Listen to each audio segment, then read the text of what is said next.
ස්වභාව ධර්මයේ මම ලිංගික සංක්‍රාන්තිකයෙක් නිසා මට ඉර පායන්න නැතුව තියෙන්නේ. හුළඟ මංගාවට ඇවිල්ලා ඊ ගාලා හැරිලා යන්නේ නැහැ. කොවිඩ් මර්ධනය කියලා ඔගොල්ලෝ දෙන්නට විතරක් සලකලා මාව අයින් කරලා බෑ. මොකද මමත් සමාජයේ කොටසක්. අපේ රටේ මේන් ස්ට්‍රීම් මීඩියා වල ගොඩක් වෙලාවට දකින්නේ ජාතිය පදනම් කරගෙන මේ ප්‍රශ්න හදලා තියෙනවා. ආගම පදනම් කරගෙන ප්‍රශ්න හදලා තියෙනවා. කන්නත් නැහැ කියන එක දන්නවා.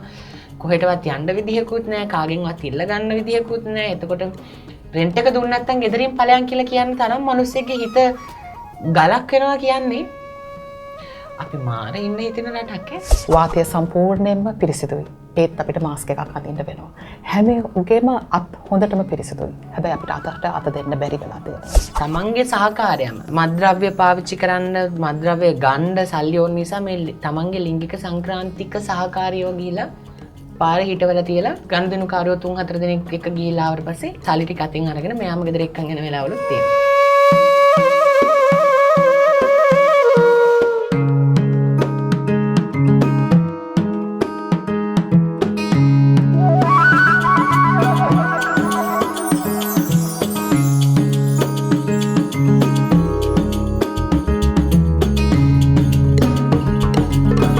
හෙළිදරව්ව විශේෂ වැඩසටහන ආරම්භ කරන්නට අපි මේ සූදානම් වෙන්නේ.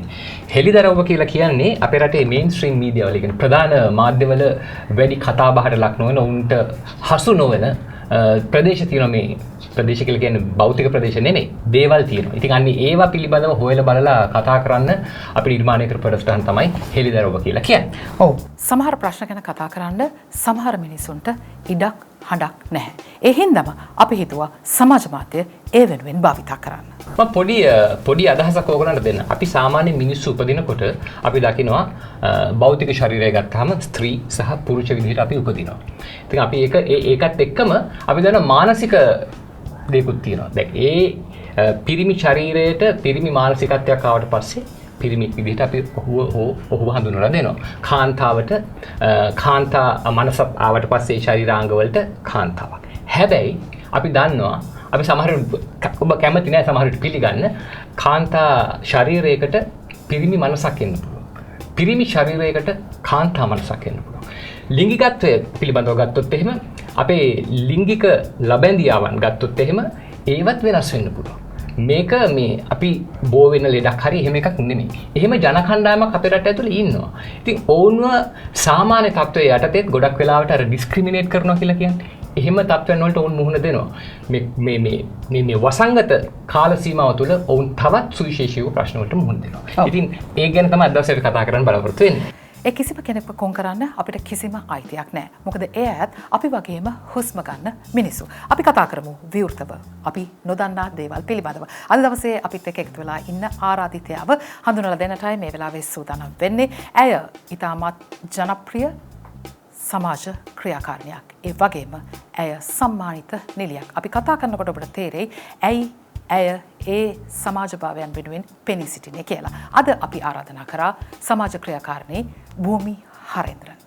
ඉතින් LGBTIQ කියන මේ අපි හඳුන්වන්නේ ඒක ඒ විදිහට සාමාන්‍යයෙන් මම හිතන්නේ ඔබ හැමදේනම දන්නේ මේක මේ සමරිසි ප්‍රජාව කියලා. හැබැයි ඒක එතනින් එහාට ගිය සංකීර්ණතාවයක් මේක ඇතුලේ තියෙනවා. ඉතින් ඒ ප්‍රජාව නියෝජනය කරමින් තමයි භූමි අද දවසේ මෙතනට ඇවිල්ලා ඉන්නේ කතා කරන්නේ. අපි දන්නවා ඔයගොල්ලන්ගේ විශේෂ අවශ්‍යතාවයන් සහිත කණ්ඩායමක්. එතකොට වෛරසය නිසා අපි ඔක්කොම ගෙවල් වලට වෙලා ඉන්නේ. කාටවත් තාම එළියට යන්න බෑ හරියාකාරව. ඒ එවන් වූ වටපිටාවක විශේෂයෙන් ඔබලා මුහුණ දෙන ප්‍රශ්න පිළිබඳව අපි කතා කළොත් මොකද්ද ඔබ මේකට පොඩි හැඳින්වීමක් දුන්නොත් එහෙනම් කොහොමද ඔබ මේක කියන්නේ? මම දකින විදිහට විශේෂ අවශ්‍යතාවන් වලට වඩා මම හිතනවා ඒක නිවැරදි කියලා නිසි අවධානයක් හා සමාන සැලකුම් ලැබීම කියන කණ්ඩායමක් හැටියට හඳුන්වුවොත් ඒක හරි කියන එක මම විශ්වාස කරනවා.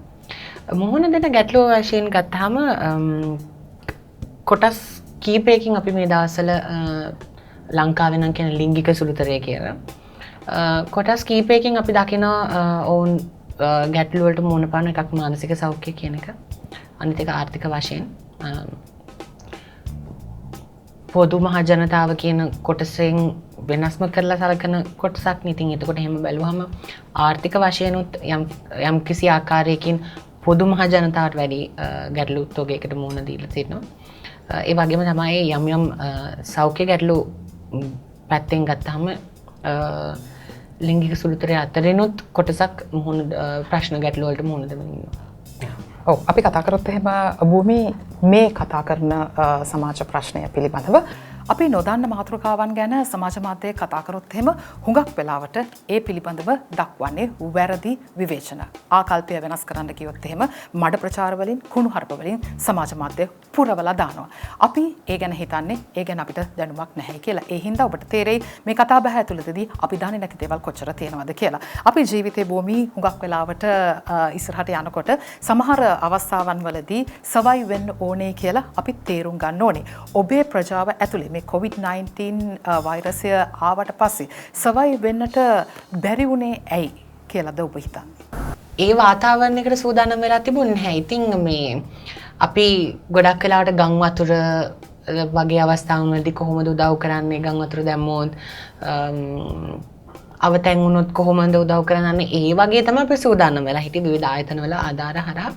එහෙම මෙකනිසම් එකක් තමයි තිබුණේ. හැබැයි මේක යම්කිසි ආකාරයක වෙනස්ම අත්දැකීමක්. මම හිතන්නේ මුළු රටටම සමස්තයක් හැටියට ගත්තොත් වෙනස්ම අත්දැකීමක්. හැබැයි මුළු ලෝකෙටම මේ වගේ අවස්ථාවකට මුහුණ දීලා තිබුණේ නැහැ. ඉතින් මේ ඇත්තටම කිව්වොත් යම් යම් ගැටලු ආපු වෙලාවලදී මේ මාස 3 ඇතුළත අපි විවිධ තව ක්‍රමවේදයන් හොයාගත්තා. ක්‍රමවේදයන් ගැන හිතන්න පටන් ගත්තා. ඇත්තටම හරිම අභියෝගාත්මක කාලයක් වුණා. ඒ වගේම හරිම පීඩාකාරී කාලයක්. මොකද සමහරක් දේවල් වලට උත්තර හොයාගන්න හරි අමාරුයි. සමහර ප්‍රශ්න වලට දැන් උදාහරණයක් හැටියට ගත්තොත් ලිංගික සංක්‍රාන්තියක් කරා යන කාන්තාවක් පුරුෂයෙක් වීමේදී ලිංගික සංක්‍රාන්තියක් කරා යන පුද්ගලයෙක්ට හෝමෝන ප්‍රතිකාර අවශ්‍යයි. ඒ හෝමෝන ප්‍රතිකාර එන්නත් විදිහට තමයි ලබා දෙන්නේ. ඉතින් ඒක සමහරක් වෙලාවට on and off stock out එකක් තියෙනවා. සමහරක් වෙලාවට ඉස්පිරිතාලෙත් නැති වෙලාවල් තියෙනවා. ඒක මාස 2-3 නැති වෙලාවල් තියෙනවා. සහ සීමිත ෆාමසි ප්‍රමාණයක තමයි ඒක තියෙන්නේ. ඒකත් කොළඹ බේස් වෙච්ච ඒවා තමයි තියෙන්නේ. කොළඹත් ලොකු සටනක් දෙන්න වුණා මේ තියෙන ෆාමසි හොයාගන්න. තියෙන ෆාමසි වලත් ස්ටොක් එක අඩුයි. ඉතින් දැන් අපි දන්නවා ඒගොල්ලෝ ඒ ලිංගික සංක්‍රාන්තිය හරහා යන කියන්නේ කාන්තාවක් පුරුෂයෙක් වීමේදී හෝමෝන ප්‍රතිකාර වලට අමතරව ගර්භාෂය ඉවත් කිරීම වගේ දේවල්, පියවර ඉවත් කිරීම වගේ සැත්කම් තියෙනවා. ඉතින් පුද්ගලයෙක් ඉන්නවා නම් තවමත් තමන්ගේ ගර්භාෂය ඉවත් නොකරපු යම්කිසි ප්‍රවණතාවයක් තියෙනවා ඔහුගේ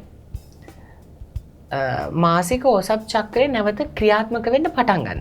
දැන් සාමාන්‍යයෙන් තමයි අපි දන්න විදිහට ටෙස්ටෙස්ටරෝන් හෝමෝන් එක පටන් ගත්තාම හෝමෝන ප්‍රතිකාර පටන් අරගෙන දෙවනි සතිය තුන්වෙනි සතිය වගේ වෙනකොට ඒ කාන්තාවක් පුරුෂයෙක් වෙන පුද්ගලයාගේ බාහිර රූපේ වෙනස්කම් සිද්ධ වෙන්න පටන් ගන්නවා.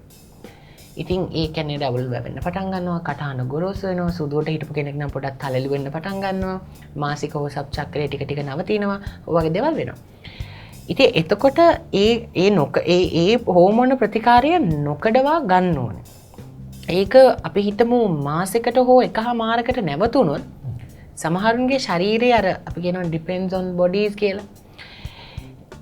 එක පුද්ගලයාගේ ශරීරයේ ක්‍රියාකාරීත්වය මත නැවත ඔසප් චක්‍රය ආරම්භ වෙන්න පුළුවන්.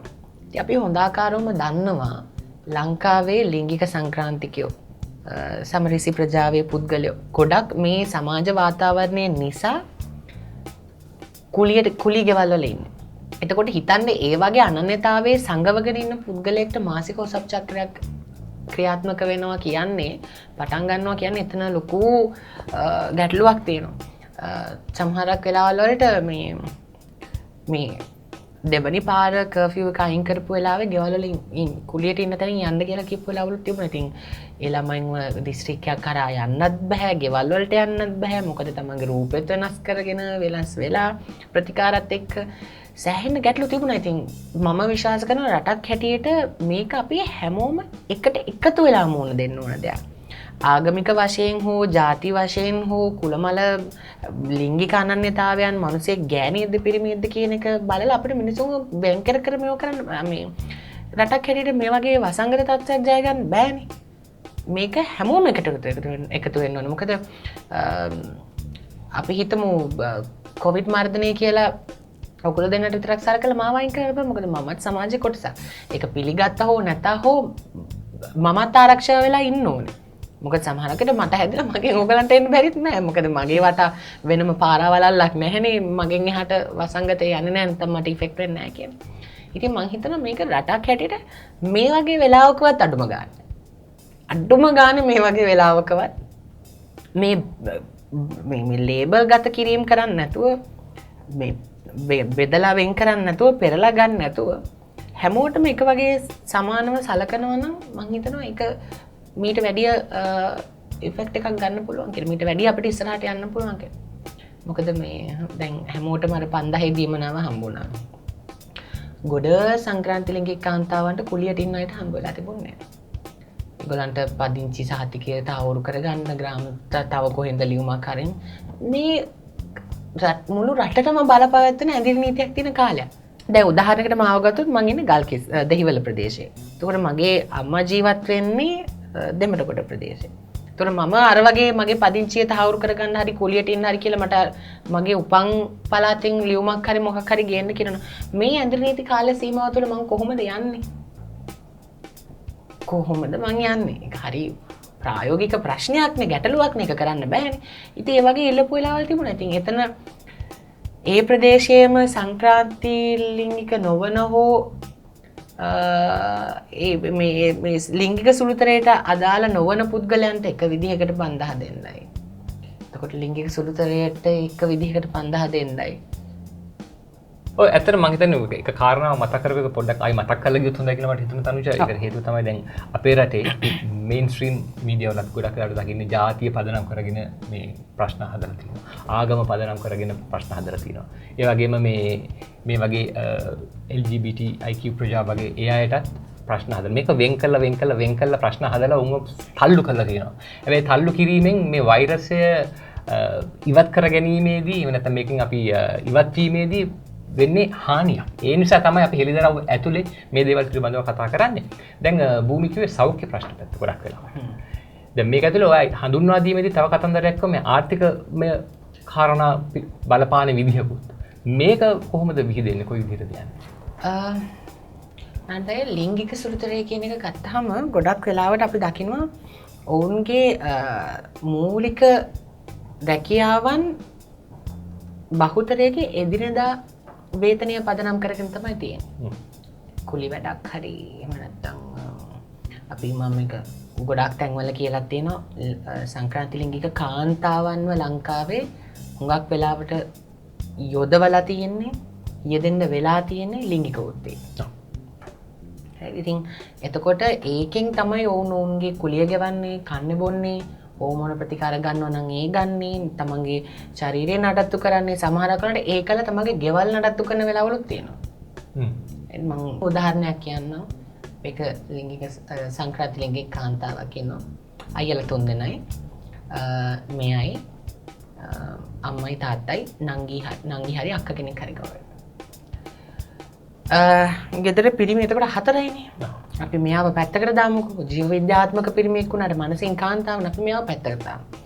එතකොට ගෙදර පිරිමි 4 දෙනෙක් ඉන්නවා.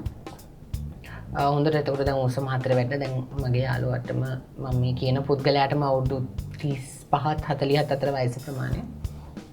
දන්න කාලේ ඉඳන්ම මම අඳුරගත්ත කාලේ ඉඳන්ම කරන්නේ ලිංගික වෘත්තිය. අර මුළු පවුලම නඩත්තු කරන්නේ එතකොට පවුලක් නඩත්තු කරන තැනදී හොඳයි. හැබැයි ඇත්තටම කිව්වොත් ඒ පවුලේ සැලකුම් ලැබීම ඒ කියන්නේ එහෙනම් පවුලට සල්ලි ගෙනත් දෙනවා. ඒක නිසා ගෑණියට ඇඳලා පාරේ බහැලා ඇඟ විකුණලා එන එක ප්‍රශ්නයක් නෑ. හැබැයි ගොඩක් පවුලේ දේවල් ගත්තාම ඒ පුද්ගලයාව සම්බන්ධ කරගෙන නෑ. ඉතින් මේ වගේ තත්ත්වයක් තමන්ගේ සහකාරයම මද්‍රව්‍ය පාවිච්චි කරන්න මද්‍රව්‍ය ගණ්ඩ සල්ලි ඕන නිසා මේ තමන්ගේ ලිංගික සංක්‍රාන්තික සහකාරියෝ ගිහිලා පාරේ හිටවල තියලා ගනුදෙනු කාරයෝ 3-4 දෙනෙක් එක ගිහිලා ආවට පස්සේ මෙයාම ගෙදර සල්ලි ටික අතින් අරගෙන මෙයාම ගෙදර එක්කන් යන වෙලාවලුත් තියෙනවා. ඉතින් ඔය වගේ තත්ත්වයක් දැන් අපි මේවා කිව්වා පස්සේ දැන් ගොඩක් වෙලාවට කියයි ඉතින් දැන් ඇඟ විකුණනම කන්න ඕන හරි විවේචන එනවා. හැබැයි මේවල පසුබිම කවුරුත් බලන්නේ නැහැ. ඉතින් ඒකත් අපි චුට්ටක් මම හිතන්නේ හිතන්න ඕන දෙයක්. ඉතින් ගොඩක් ලිංගික වෘත්ති යෙදෙන සංක්‍රාන්ති ලිංගික කාන්තාවෝ ඉන්නේ. ඉතින් ඔවුන්ට මේ වගේ වෙලාවක තමන්ගේ එදිනදා වේතනය කියන්නේ කැම බීම සහ මේ සමහරක් වෙලාවට කුලිය ඉල්ලන වෙලාවලු තිබ්බා. සමහරක් නිවෙස් අයිතිකාරයන්ට අපි කතා කරපු වෙලාවල් තිබුණා. සමහරක් අයව කන්වින්ස් කරගන්න බැරි වෙච්ච අවස්ථාවන් තිබුණා. ඉතින් සමහරක් අයට කුලිය දෙන්න බැරි නම් යන්න කියපු වෙලාවල් තිබුණා. ඉතින් ඔය වගේ ප්‍රායෝගික ගැටලු ගොඩක් තිබුණා ආර්ථික වශයෙන්. ඉතින් ඒ ආර්ථික ප්‍රශ්නත් එක්ක සම්බන්ධ වුණා මේගොල්ලන්ට ඇති වෙච්ච මානසික ගැටලු. ඉතින් සල්ලි නැහැ, කණ්ඩ නැහැ, ඉතුරු කරගත්ත රුපියල් 1000න් 2000න් සමහරුන්ට ස්මාර්ට් ෆෝන් එකක් තිබ්බට ඔන්ලයින් ගිහලා ඕඩර් කරගන්න කෑම ඕඩර් කරගන්න විදිහක් නැහැ. ගොඩක් ප්‍රශ්න තිබුණා. ඉතින් දවස් දෙකක් විතර වගේ කෝල් එකක් ආවා ඒ කන්නවත් නැහැ මොකද කරන්නේ? උදව්වක් කරන්න බැරි. ඉතින් ආයතනයක් හැටියට අපි ආයතන ආරම්භ කරලා බොහොම සුළු කාලයක් අපිට දැනට ඇත්තටම තියෙන්නේ ගෝලී අරමුදලේ HIV මර්ධනය සඳහා කටයුතු කරන අරමුදල විතරයි. ඒකෙනුත් අපි සම්කිසි ආකාරයෙන් සාකච්ඡා කරලා බැලුවාම මේ වගේ සහන සලසන්න ඒකේ ප්‍රතිපාදන වෙන් කළා නැහැ. මිනිස්සෙක් හැටියට හරි අපහසුතාවයට පත් වෙන වෙලාවල් තියෙනවා. හරිම අපහසුතාවයට පත් වෙන වෙලාවල් තියෙනවා. ඒ කියන්නේ sorry emotional වෙනවා. ඒක හරි අමාරුයි. ඒ කියන්නේ මිනිස්සෙක්ගේ බඩගින්නක්. කණ්ඩ නැහැ කියලා කියනකොට ඒක දැනෙනවා. මොකද ඒක මමත් විඳලා තියෙන හින්දා. ඉතින් ඒක හරි අමාරුයි නේද? ඒක හරිම අමාරුයි. ඉතින් බොහොම විවෘත මේ වගේ අවස්ථාවන් වලදී සහයෝගය සපයන්න ඉදිරිපත් වෙච්ච පුද්ගලයෝ හිටියා. ඇත්තටම සන්තෝෂයි. වැඩිම හරියක් ප්‍රජාවේ නොවන අය. ඔවුන් විදේශ ආධාර ඉල්ලුම් කරලා සමහරක් අය පස්සෙන් පණ ලැහුවේ භූමි. ඉන්නවද කවුරුද? මෙහෙම එකක් ආවා. අපි දැම්ම. මොකද කියන්නේ? කවුරු හරි ඉන්නවද? කියන්න. ඉතින් දන්න ලින්ක්ස් වලට කතා කරලා ඉවරලා ලිස්ට් එකක් හදලා බැංක් ඒ කියන්නේ මම හරහා මුදල් ට්‍රාන්ස්ෆර් වෙච්ච වෙලාවලුත් තිබුණා. සහ ඔවුන්ගේ බැංකු ගිණුම් වලට අපි ඩිරෙක්ට්ලි ආධාර සපයන අය හරහා යවපු අවස්ථාවලුත් තිබුණා. ඉතින් ගැටලුවක් තිබුණා අපි පාර්සල් හදලා දෙනවද නැත්නම් ඔවුන්ට මුදල් ලබා දෙනවද කියන එක. ඊට පස්සේ අපි තීරණය කරා මුදල් ලබා දෙන එක වැදගත් කියලා. එතකොට Tamanට කැමති විදිහට දැන් අපි බඩු පාර්සලයක් හදලා දෙනවා වගේ නෙමෙයිනේ. ඒ මනුස්සයාට සල්ලි ටික ඉතුරු කරගන්න ඕන නම් පොල් සම්බෝලේ බත් එකක් කාලා ඒක එතකොට යාට තව ඉතුරු කරගන්න විදිහක් තියෙන්න පුළුවන්. ඉතින් මුදල්මය ආධාර ලබා දුන්නා. මේකට ගොඩක් අය උදව් කරා. ගොඩක් අය කියන්නේ අතේ ඇඟිලි ගන්නට. ඒක මට ගොඩක් මේ අවස්ථාවේ හැටියට. ඉතින් ආර්ථික වශයෙන් කියන එක සෑහෙන ලොකු බලපෑමක් තිබුණා. අනිත් එක අපිට තමයි රෙන්ට් එක ගෙවන්නේ කොහොමද කියන එක. ඉතින් රෙන්ට් එක කියන එකට නම් මම ප්‍රායෝගිකව මම හිතන්නේ මට ඒකට වෙනම ක්‍රමවේදයක් හොයන්න පුළුවන් කියන එක. හැබැයි ඒක මාන ප්‍රශ්නෙත් මිනිසුන්ගේ මානුෂීය භාවය කොච්චරද කියන්නේ දැන් රැකියාවකුත් නැහැ කියලා තේරෙනවනේ. මේ මිනිස්සයා ගෙදරට වෙලා මෙච්චර කාලයක් ඉන්නවා කන්නත් නැහැ කියන එක දන්නවා. කොහෙටවත් යන්න විදිහකුත් නැහැ, කාගෙන්වත් ඉල්ල ගන්න විදිහකුත් නැහැ. එතකොට රෙන්ට් එක දුන්න නැත්නම් ගෙදරින් ඵලයන් කියලා කියන තරම් මිනිස්සෙගේ හිත ගලක් වෙනවා කියන්නේ අපි මාර ඉන්න හිතෙන රටක් ඉතින් ඒ කියන්නේ අපි කොච්චර ආගමික පැත්තෙන් කතා කරත් අපි ආගන්තුක සත්කාරය හැටියට මම ඉස්කෝලේ යන කාලේ ඉගෙනගෙන තියෙනවා අපි ඉහළින්ම ඉන්න රට. හැබැයි ආගන්තුක සත්කාර නෙමෙයි මම හිතන්නේ දැන් දැඩි සත්කාර ලබා දෙන්න ඕන රටක් මේක මානුෂීය පැත්තෙන්. මට මෙන්න මෙහෙම එකක් හිතුණා. දැන් අපි දන්නවා මේ ආධාර ලබා ගැනීම කියලා කිව්ව හින්දා. විදේශ ආධාර තානාපති කාර්යාල වලින් එන්න පුළුවන් නැත්නම් ඔය ගෝලී ආරමුදල වගේ ආධාර ලබා දෙන එක කොටසක් තියෙනවා. සහ ඒ ඇක්සස් තියෙන කොටසකුත් ඉන්නවා. දැන් මට දැනගන්න ඕනේ මේ ආධාර ලැබෙන හැමෝටම අර ග්‍රවුන්ඩ් ලෙවල් එකේ ඉන්න අයටත් හම්බ වෙනවද? එහෙම නැත්නම් අර ඇසුරු කරන එක සමාජ පන්තියක් තියෙනවා. ඒ පන්තියේ ඇසුරු කරන අයට විතරද අපි තුන් බෑෆුට් එක ගිහලා කාලයකට ඉඳගෙන කන බොන අය වෙන්න පුළුවන්. නැත්නම් හෝටල් එකට ගිහින් එහෙම අයට විතරද මේකට ඇක්සස් තියෙන්නේ? අපි වෙනම ක්‍රියාමාර්ගයක් ක්‍රියාපිළිවෙලක් අනුගමනය කරා. දැන් උදාහරණයකට ගත්තොත් මගේ ආයතනයේ වැඩ කරන සේවක සමාජිකාවන් 17 දෙනාම ලිංගික සංක්‍රාන්තිකයෝ. ගැහැණු හා පිරිමි මිශ්‍රව 17 දෙනාම ලිංගික සංක්‍රාන්තිකය.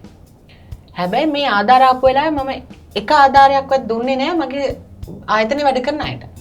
අපි හැමතිස්සෙම කිව්වේ මෙහෙමයි හැමෝටම සල්ලි අවශ්‍යතාවය තියෙනවා මේ වෙලාවේ. හැබැයි අත්‍යවශ්‍යම අයගේ නම් ලබා දෙන්න. ඉතින් අත්‍යවශ්‍යම අයගේ නම් ලබාගෙන ඒ ආධාර සපයන ආයතන වලට අපි පුද්ගලයන්ට අපි යොමු කරනවා. හැබැයි මෙතනදී අපි තව විශේෂ දෙයක් කරා. ඒක අපි ආයතන මට්ටමේ නෙමෙයි කරේ. HIV සමග ජීවත් වෙන පුද්ගලයෝ ඉන්නවා.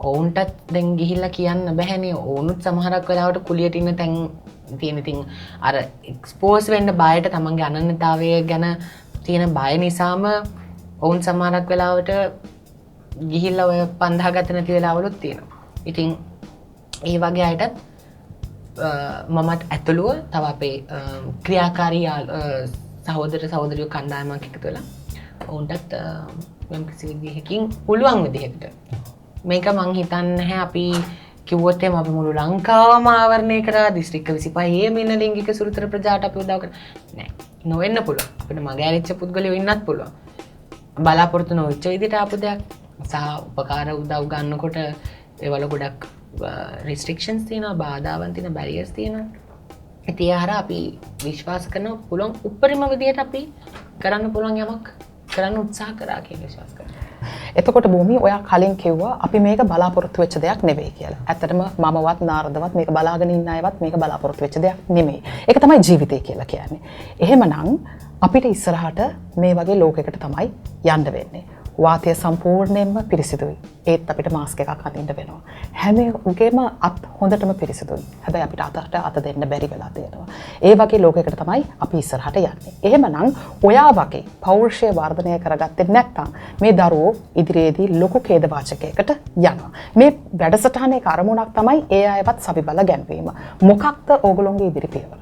මේ ආයතනය ආරම්භ කරනකොට මං හැමතිස්සෙම මං කටයුතු කරන ආයතනය ගැන කියන්නේ කතා කරන්නේ ප්‍රොමෝට් කරන්නේ නෙමෙයි මොකද ඉතින් මගේ ආයතනය ගැනනේ මම හොඳටම දන්නේ අනිත් ආයතන ගැන හෝ තියෙන සංවිධාන පිළිබඳව මම මතු පිටින් නමුත් මම දන්නවා වුණොත් යම්කිසි ක්‍රියා කලාපයන් සිදු කරමින් ඉන්නවා මේ ආයතනය මේ ජාලය ආරම්භ කරනකොට අධිවාචනීය නීති පැත්තෙන් සුරක්ෂාව ලබා දීම ඔය දේවලුත් තිබුණා හැබැයි මූලිකවම නාරදයි තම්ජක්කේ මම බලාපොරොත්තු වුණේ මගේ අදහස වුණේ නීති කියන ඒවා ප්‍රතිපත්ති කියන ඒවා එක දවසින් කොලයක්නේ ඕක කීප වතාවක් සාකච්ඡා කරලා ඕක වෙනස් කරගන්න බැරි කමක් නැහැ වෙන්නත් පුළුවන් නොවෙන්නත් පුළුවන් හැබැයි මිනිස්සෙගේ ජීවිතයක් නගා හිටවන එක තමයි මූලිකවම දේ මේ කාල සීමාව ඇතුළත මම මේ මානවික ශාස්ත්‍රයට ඇවිල්ලා දැන් අවුරුදු 10ක් වෙනවා මේ දෙසැම්බර් පළවෙනිදට හැපි ඇනිවර්සරි අවුරුදු 10ක් වෙනවා. ඉතින් මේ අවුරුදු 10 තුළ මම දැක්කේ නැහැ කොයිම වෙලාවකවත් අර පුද්ගලයාගේ තියෙන කුසලතාවයන් වර්ධනය කරලා නැහැ. උඹ පාරේ හිට ගන්න ඕනේ. මොකටද දක්ෂ වාහන හදන්නද? හරි. ගිහිල්ලා ට්‍රේන් වෙන්න කරුණාකරලා ගිහිල්ලා ගෑරේජ් එකක් හරි තමන්ගේ ගෑරේජ් එකක් හරි දාගන්න නැත්නම් මොකක් හරිම දෙයක් ඒ සම්බන්ධව එහෙම එම්පවර්මන්ට් එකක් නැහැ. ඉතින් මම ඇත්තටම මේ වසංගත කාලය එහෙම නැත්නම් ගෙවල් වලට මේ මිනිසුන්ව හෙල කරලා තිබු කාලේ මගේ ජීවිතේ මං ලොකු පෙරලියකට මුහුණ දුන්න කාලයක්. මම ඒක හිතනවා දෙවියන් විසින් මට දුන්න යම්කිසි කාල සීමාවක් හිතන්න. ඉතින් අර කරන්න බැරි වෙච්ච කරන්න මූලික කරගත්ත කරුණු කීපයක් මට ඒ කාලේ ඉඳන්ම තිබුණා. හැබැයි මම මේ කාලේ යොදාගත්ත එක සැලසුම් කරන්න. අපි ඇත්තටම යම්කිසි හමුවීමක් දාගෙන තිබුණා නිපුණතා පේස වොකේෂනල් ට්‍රේනිං සෙන්ටර්ස් වල තියෙන හෙඩ් එක අපි දාගෙන තිබුණා හමුවීමක් ගිහලා කතා කරන්න. ඒ වෙන මොකටවත් නෙමෙයි මෙහෙම කොට්ටාසයක් ඉන්නවා. ඒගොල්ලන්ටත් ඔයගොල්ලන්ගේ ආයතනයේ මේ දෙපාර්තමේන්තුව ඇවිල්ලා මොකක්ම හරි දෙයක් ඔවුන්ගේ කුසලතාවයට අනුව ඉගෙන ගන්න ඉඩ දෙන්න. අනිත් පැත්තෙන් අපි පුද්ගලික ආයතන කීපයක් එක්ක හමුවීම් දාගෙන තිබුණා. ඒක ඇත්තටම කියන්නේ කෝපරේට් සෙක්ටර්ස් කියලා දාගෙන තිබුණා කතා කරන. ඔවුන්ගේ ආයතන දැනුවත් කරලා රැකියා අවස්ථාවන් ඇති කරන්න. එතකොට අපිට තියෙනවා ඩේටාබේස් එකක්. මෙහෙන් ට්‍රේන් වෙනවා. අර පැත්තෙන් ජොබ් වේකන්සීස් තියෙනකොට අපිට මේගොල්ලන් එහෙට රෙෆර් කරන්න පුළුවන්. දැන් අපිට උදාහරණයකට ගත්තොත් Uber ආයතනය එකඟ වෙලා තිනවා ලිංගික සංක්‍රාන්තිකයන්ට රැකියාවන් අවස්ථා ලබා දෙන්න. ඒකත් විශේෂ පැකේජ් එකක්. අර ඒ Uber බයිසිකලේ ගන්නකොට රුපියල් 8,000ක් ගෙවන්න ඕන අර පැකේජ් එක ගන්න. බෑග් එක, හෙල්මට් එක ඔක්කොම. හැබැයි ලිංගික සංක්‍රාන්තිකයන්ට ඒක නොමිලේ ඒගොල්ලෝ ලබා දෙනවා. පුහුණුව ඒ හැම දෙයක්ම නොමිලේ ලබා දෙනවා. ඉතින් ඔවුන් ඒකට එකඟ වෙලා තියෙනවා. ඒක තාමත්ම ලොකු පියවරක් හැටියට ජෝන් කීල්ස් ආයතනය ඔවුන්ගේ ඉන්න ලිංගික සංක්‍රාන්තික පුද්ගලයන්ට තමන්ගේ රාජකාරී ආයතනය තුළ ඒ බපසරිය තුළ ඒ පරිසරය තුළ කිසිම හිංසනයකින් තොරව රැකියාව කරන්න උන් අනිත් ප්‍රජාවේ නොවන පුද්ගලයන්ට දැනුම ලබා දෙමින් ඉන්නවා. ඉතින් ඒ වගේ දැන් මානුෂීය පැත්තෙන් ටික ටික ආයතන එළියට එන විදි තියෙනවා. ඉතින් ඒත් එක්කම පෞරුෂත්ව වර්ධනය සහ නායකත්ව පුහුණු වැඩමුළු කීපයක් අපි සූදානම් කරලා තියෙනවා. ඉතින් මොකද මේ එන මූලික මේ චෝදනා තමයි අඳින්න දන්නේ, කතා කරන්න දන්නේ, හැසිරෙන්න දන්නේ ඔය දේවල්. හැබැයි ඔය දේවල් වෙන්නත් දේවල් තියෙන දැන් උදාහරණයක් මගේ ජීවිතයෙන් ගත්තොත් මං කොයි වෙලෙත් ටිකක් කියවන જાත් වැඩිපුර කතා කරනවා. වැඩිපුර කතා කරනවා අයියෙන් ඉනවන කතා. ඒ සමහරක් වෙලාවට මං කල්පනා කරොත් එම මගේ තියෙන තනිකම මට දැනෙන පීඩනය ඔය දේවල් නැති කරගන්න මං විසින්ම හදාගත්ත ක්‍රමවේදයක්. හරි ජොලියේ ඉඳලා නටලා කරලා කෑ ගන්නවනම් මට ਉਹ අමතකයි. ඉතින් මේ ඉතින් මං හිතනවා මිනිස්සු සමහරක් වෙලාවට තමන්ගේ චර්යා රටාවන් ඇති වෙන්නේ චර්යා රටාවන් වෙනස් කරගන්නේ තමන්ගේ යම්කිසි මොකක් හරි තියෙන ඉන්සිකියුරිටි එකක් අනාරක්ෂිතභාවයක් කවර් කරගන්න. ඉතින් අපි ඒව හිතන්නේ නැහැ. ඒව ගැන අපි කතා කරන්නේත් නැහැ. කතා කරන්න දෙන්නෙත් නැහැ. ඇත්තටම එන චෝදනාවක් හැමතිස්සෙම ඕගොල්ලන්ගේ අය හරියට ඕවර් රියැක්ට් කරනවනේ. ඕගොල්ලන්ගේ හරි ඕවර් ඇක්ටිං නේ. ඕගොල්ලන්ගේ අය මේ ඕගොල්ලන්ගේ හැබැයි මේ ඒ ඕගොල්ලන්ගේ නෝන අයගෙත් ඒ ඕවර් ඇක්ටිං තියෙනවා. දැන් අපි ජිම් එකකට ගිහලා එනකොට බලුවොත් මෙහෙමනේ ඉන්නේ. ඉතින් එතකොට ඒව අපි බලාපොරොත්තු වෙන්නේ පිරිමේ මෙහෙම යන්න ඕනේ කියලා. ඉතින් ඒව ඕවර් රියැක්ටිං නෙමෙයි. ඒක පෞරුෂත්වය. හැබැයි අරව ඕවර් රියැක්ටිං. මොකද ඒක අරක දකින්න නැහැ. මොකද ඒක සාමාන්‍යකරණය වෙලා මේක දකින්න මේක අසාමාන්‍ය හින්දා. ඉතින් අසාමාන්‍ය විදිහට දකින්නකොට දේවල් අසාමාන්‍ය විදිහට පේනවා. අපි සාමාන්‍ය කියලා දකින්න දෙයක වුණත් හරි අසාමාන්‍ය දේවල් තියෙන්න පුළුවන්. දැන් මට පොඩි සුබවාදී කතාවක් ඒක ඇතුළේ ඇහුණේ. ඒ කියන්නේ සෝෂල් රෙස්පොන්සිබිලිටි සමාජ වගකීම් සහිත ආයතන දැන් මේ වගේ රැකියා අවස්ථාවන් ඔෆර් කරමින් ඉන්නවා. එතකොට මේ රටේ මේ ප්‍රයිවට් සෙක්ටර් පෞද්ගලික ආයතන වලට පුළුවන් මේක තව වැඩි කරලා මේ වගේ අවස්ථාවන් ලබා දෙන්න. ඉතින් මේක එක පැත්තකින් සුබවාදී කාරණාවක්. දැන් මේක අපි පොසිටිව් පැත්ත බැලුවොත් කොහොමද ඔබ මේකට විසඳුමක් විදිහට දැන් ඔය උබ ආයතනය ලබා දුන්නාගේ විසඳුමක් විදිහට යෝජනා කරන්නේ මොන වගේ කාරණාවක්? මේ ප්‍රශ්නය ටික නැති කරගන්න. සහ මේ ඉමීඩියට්ලි මේ මොහොතේ මේ තියෙන ප්‍රශ්නේ විසඳන්න. මං හිතනවා බාහිර රූපය මත එහෙම නැත්තම් මිනිසුන්ගේ පුද්ගලිකත්වය මත තෝරා බේරා තේරීම් කරන්නේ නැතුව මේක අපි හැමෝම එක විදියට යන්න ඕන ගමනක්. දැන් රැකියාවක් කරන්න දැන් අපි උදාහරණයකට ගත්තොත් කාර්යාලයක කම්කරු රැකියාවක් කරන්න යන පුද්ගලයා තමන්ගේ ලිංගික අවයවයෙන් නෙමෙයිනේ රැකියාව කරන්නේ. ඉතින් මං හිතනවා ඒ පුද්ගලයාට ඒ රැකියාව කරන්න පුළුවන්ද කියන සුදුසුකමට අවධානය දෙන එක ගොඩක් වැදගත් වෙනවා කියන්නේ. ඉතින් එහෙම අවධානය දීලා රැකියාවට සුදුසු කෙනෙක්ව තෝරලා ගන්න කොට මේ ලිංගික සුළුතරය පිළිබඳව අවධානය යොමු කරනවා නම් ඔවුන්ටත් අවස්ථාවන් දෙනවා නම් මීට වැඩි ඒගොල්ලන්ගේ ඒ පුද්ගල කොට්ටාසයන්ගේ මාවත ඇතුළුව ජීවිතය මීට වැඩි ඉහළට නගන්න පුළුවන් කියලා මං හිතනවා. මේක හැමෝම මේක ඇත්තටම බලය පිළිබඳ ප්‍රශ්නයක් නේ. අපිට වැඩිය මූඩට આવොත් මොකද වෙන්නේ? මූන්ට වැඩිය අපි කොච්චර උඩකින් ඉන්න ඕනද? නැහැ අපේ බලය කොච්චර පවත්වන්න මිනිස්සු හරි කැමතිනේ ටෝචර් කරලා සතුටු වෙන්න. වද හිංසාවට මානසිකව හරි කාට හරි වදයක් දීලා ඒකෙන් ගන්න ඒ කික් එක තමයි හරි හොයන්නේ හැමතිස්සෙම. ඉතින් ඒ මං හිතන්නේ ඒ කුණු මානසිකත්වය විසිකලා දාන්න කාලේ හරි. මොකද දැන් මේ වසංගත තත්ත්වයම හොඳම උදාහරණයක්නේ. අර මම හැමතිස්සෙම කියනවා වගේ ස්වභාව ධර්මයේ මම ලිංගික සංක්‍රාන්තිකයෙක් නිසා මට ඉර පායන්න නැතුව තියන්නේ. හුළඟ මංගාවට ඇවිල්ලා ඊ ගාලා හැරිලා යන්නේ නැහැ. හැංගීම් දැනි ඒ වගේම දැනෙනවා. දුක සතුට කියන එක හැමතිස්සෙම දැනෙනවා.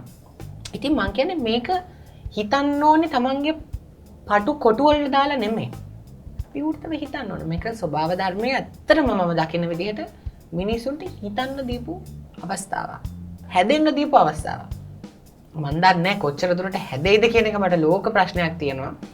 මේ මොකද දැන් මේවා වලටත් සැහෙන්න ප්‍රශ්න ආවනේ මේ සුනාමි ආපු වෙලාවේ මිනිස්සු මැරුණාම මීදම් කරන කටයුතු ගැන පිළිබඳව අපි වැඩි අවධානයක් යොමු කරේ නැහැ. හැමෝම එක වලේ මේ සතපුණේ අවසානයි. හැබැයි අපි මේ වගේ දේවල් වෙනකොට අපි සමහරක් දේවල් හරි ප්‍රොමිනන්ට් කර කතා කරනවා. විශේෂ මිනිස්සෙක් මැරුණාට පස්සේ කරලා වැඩක් නැහැ. අපි කරන්න තියෙන්නේ මේ මිනිස්සුන්ට ජීවත් වෙලා ඉන්නකන් නිදහසේ තමන්ගේ ආත්මාභිමානෙත් එක්ක ජීවත් වෙන්න අවස්ථාව ලබා දීමයි. ඉතින් මම හිතනවා රටක් හැටියට සම අවස්ථාවන් ලබා දෙමින් පිළිගැනීමක් තියෙමින් මේ පොහු විනිශ්චය කරනවා ජජ්මන්ට් පැත්තකට දාලා මිනිස්සු හැටියට එකට එකතු වෙලා යන්න ඕන ගමනක් මේක. මොකද මම ගත්තොත් එහෙනම් මම ලිංගික සංක්‍රාන්තිකයෙක් වුණ පළේට මිනිස්සේ වශයෙන් මට තියෙන මානුෂික වටිනාකම් අඩු වෙන්නේ නැහැ. මටත් යම්කිසි හැකියාවන් ප්‍රමාණයක් තියෙනවා. රටේ සංවර්ධනයට දායක වෙන්න පුළුවන් හැකියාවක් තියෙනවා. ඉතින් මාව කොන් කරත් එහෙම මාව අයින් කරත් රටටම නෙපාඩු. මට නෙමෙයි මම එතකොට මෙහි ඉන්න බැරි නම් මම වෙන රටකට ගිහිල්ලා ජීවත් වෙයි. ඇත්තටම එහෙම වෙලා තියෙනවා. සර්ජන්ස්ලා, ඉන්ජිනියර්ස්ලා මේ ට්‍රාන්ස් අය. ඒ මිනිස්සුගේ මානසික වටිනාකම් වලට ගරු කරලා ඒ මිනිස්සුගේ අර අපි කියනනේ ප්‍රයිවට් ස්පේස් එක කියලා. මගේ නිදන කාමරය මගේ ඇඳ මගේ. ඒක පොදු දේපලක් නෙමෙයි. හරිද මේ හැමදේම ට්‍රෙන්ඩ් එකට යන්නේ. ඉතින් හරි. ට්‍රෙන්ඩ් එකකට ගියත් කමන්නේ දෙයක් වෙනවා නම්. මේ මානුෂීව මිනිසුන්ට සලකන එක ට්‍රෙන්ඩ් එකක් කරගන්න. බාහිර දේවල් පැත්තකට දාන්න. ආගමත් පොඩ්ඩක් පැත්තකින් තියන්න. තමන්ගේ ජාතියත් පැත්තකින් තියන්න. රැකියාව, කුලිය හැමදේම පැත්තක මනුස්සයෙක් විදිහට පොඩ්ඩක් හිතලා බැලුවොත් එහෙම මේ දේවල් දැනෙනවා. දැන් අපි සත්තු උදානේ සත්තුන්ගේ අයිතිවාසිකම් වෙනුවෙන් කතා කරන්නේ. ළමයින්ගේ ආරක්ෂාව වෙනුවෙන් කතා කරන අපි ළමයිද නෑ. දැන් මම නම් ළමයින්ගේ අයිතිවාසිකම් වෙනුවෙන් ඒ හිංසන වෙනුවෙන් කතා කරන්නේ කවදා හරිම දවසක විවාහයක් වුණොත් මට දියණියක් අරන් හදා ගන්න ආසාවක් තියෙනවා. ඉතින් ඒතකොට මගේ දරුවා ලිංගික හිංසනයටපත් නොවි ජීවත් වෙන්න ඕන රටක් පරිසරයක් තියෙනවා. ඉතින් ඒක වෙනුවෙන් මම කතා කරන්නේ. ඉතින් ඒ වගේ මේවා කියන කතා කරොත් එහෙම මිනිසුන්වත් ලේබල් වදින රටක් නෙති. ඉතින් මම හිතන්නේ මේ හැමදේම මේ අපි අර කම්ෆර්ට් සෝන් එකේ ඉඳගෙන මිනිසුන්ව තලාපෙලා දාන්නේ. තමයි මම මේ කතා කරපු දේවල් එක හිත හිටියේ දැන් අපි ලෝකේ විවිධ යුග වලින් අපිට කතා කරන්න පුළුවන්. දැන් අපි නූතන යුගයේ ඉවරලා පශ්චාත් නූතන යුගයේ තමයි අපි මේ ජීවත් වෙන්නේ. මේ ජීවත් වෙනකොට දැන් සාමාන්‍ය මිනිස්සු සංස්කෘතික වෙනවා කියලා කියන ශිෂ්ටාචාරය බිහි කරනවා කියලා කියන්නේ මිනිස්සු හරි ඉස්සරහට යනවා කියන එකනේ. හොඳ සමාජයක් බිහි කරගන්නවා කියන එකනේ. හැබැයි අපි තාමත් ජීවත් වෙන්නේ මනසින් ආකල්ප වලින් අර මේ ගල් යුගයේ කියලා තමයි මට නම් හිතෙන්නේ. හැමෝම නෙමේ සමහර අය අපි තාමත් හිතන්නේ අපිට අදාළ නැති අනවශ්‍ය ප්‍රශ්න. මේ හැමෝම එක මිනිස්සු කියලා හිතලා මේ රට ඉස්සරහට ගෙනියන්න නැත්නම් රටවල වලට බලපාන ප්‍රශ්න තියෙනවා. ඉස්සරහට යන්න අපි හිතන්නේ නැහැ. ලෝකයේ උදාහරණයක් විදිහට අරගෙන බලුවා ලෝකේ රටවල් තියෙනවා මේ ප්‍රශ්න නෙමෙයි සාමාන්‍ය මිනිස්සු විදිහට අපි හැමෝම ජීවත් වෙනවා. වෙඩින් දේවල් තියෙනවා මොනවද? එහෙම ඉස්සරහට යනවා. දියුණු මනසකින් අපි ලෝකේ දිහා බලන්න ඕනේ. දියුණු විදිහට අපි ඉස්සරහට යන්න ඕනේ. ඒතකොට තමයි මේ භූමි කීප ප්‍රශ්න විසඳ ගන්න අපිට පුළුවන් මේ. අපිට වෙනස් වෙන්න ඕනේ. අපිට රැඩිකල් වෙන්න ඕනේ. රැඩිකල් වෙනවයි කියලා කියන්නේ නීතියෙන් අවසරයක් නැති දේවල් ඉල්ලලා හඬා වැටෙන එක නෙමෙයි. අපි අලුත් විඥානයක් අරගෙන එන එකයි. දැන් ලෝකේ ගොඩක් දියුණු වෙලා. ඒ හින්දා තමන්ගේ විඥානය දියුණු කරගත්තේ නැත්නම් අපි ඉතුරු වෙනවා ගල් යුගයේ ලෝක ඉස්සරහට යනවා. ඔව්. ඉතින් ඒ දේවල් වලටත් සහ මේ පැත්තකට තල්ලු වෙච්ච ප්‍රජාවන් පිළිබඳවත් කතා බහ කරන්න සහ ඔයා කියපු දේවල් පිළිබඳවත් ජනතාව දැනුවත් කරන්න තමයි මේ හෙලිදරව් විශේෂ වැඩසටහන් මාලාවම අපි ඔබ වෙත ගෙන එන්නේ. මේ පුංචි තල්ලුවක් දෙන්න ඔයගොල්ලන්ට අලුත් විදිහට හිතන්න, දියුණු මනසකින් හිතන්න මේ තල්ලුවක් දෙන්න මේ හෙලිදරව්වට හැකියාව ලැබෙයි කියලා අපි විශ්වාස කරනවා. ඒ තවත් වැඩසටහනකින් හමු වෙන බලාපොරොත්තුව ඇතිව අදට සමුගෙන යන්නට මේ සූදානම් වෙන්නේ. භූමි බෙහෙවින් ස්තුතිවන්ත වෙනවා අපේ වැඩසටහනට සහභාගී වීම පිළිබඳව සහ ඔබේ ප්‍රජාවේ හඬ සමාජයට ගෙනන්නට දායක වීම පිළිබඳව. ඔව් එහෙමයි. ඉතින් මානුෂීය අයිතිවාසිකමක් වෙනුවෙන් අද දවසේදී අපි පෙනී සිටියා. ඔබත් අපිත් එක්ක හුස්ම ගන්න හෙලිදරව්වත් එක්ක එකතු වෙන්න. දිලයි.